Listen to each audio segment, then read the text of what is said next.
breaking up our vectors back into those components.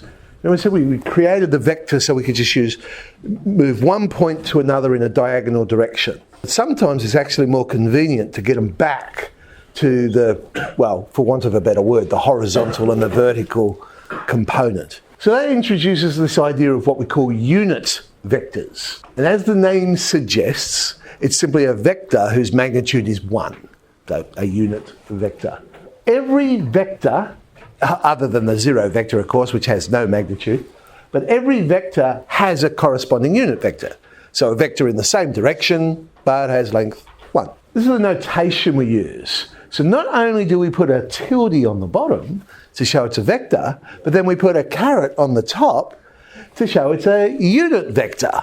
So the unit vector in the direction of A, and if you wanted to work out what it was, well, you'd get vector A and you'd divide it by the length of vector A, because that would then bring it back to a length of 1. Vector A divided by the magnitude of A.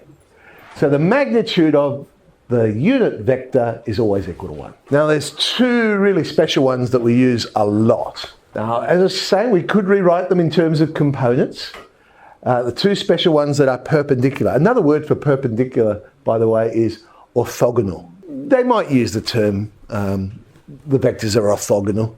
So it just means they're at right angles. Anyway, for convenience, we go horizontal and vertical. It's at 90 degrees to each other. Beautiful. So we look at it that way. Now, the one in the horizontal direction we usually call I. So vector OI, notice it doesn't have a caret on the top. We just recognise this I vector to be the unit vector. So we just totally contradict what we just said. The one in the vertical direction we usually call J. So breaking up our position vector into its components. Just draw an axis in. So it's a position vector, which means it's joined to the origin. So it's going to this point P, which would have coordinates x, y.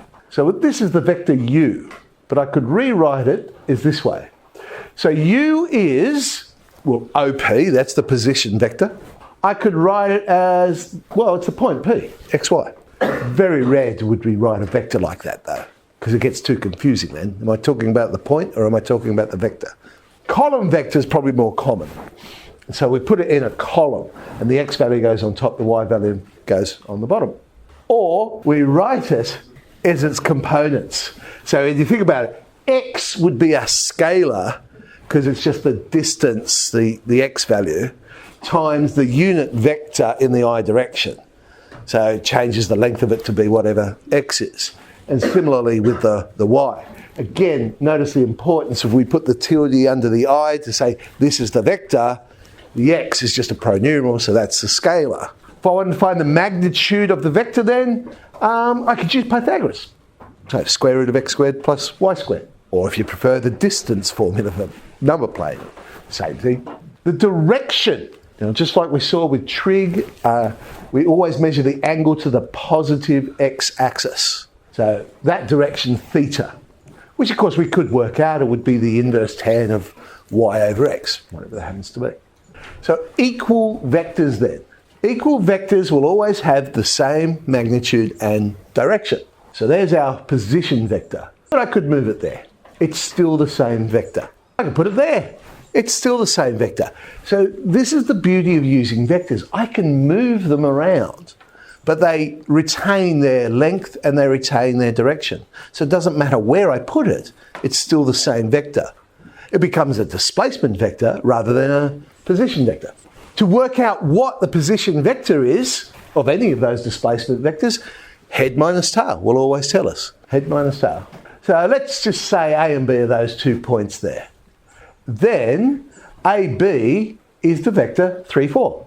CD then, also you will notice if I do a subtraction there, it's also 3, 4. Well, that now tells me what the point P is, because if that's the same vector, that must be the point 3, 4. Because they've all got to have the same length, they've all got to have the same direction. Put it in component form then, P is 3i, 4j.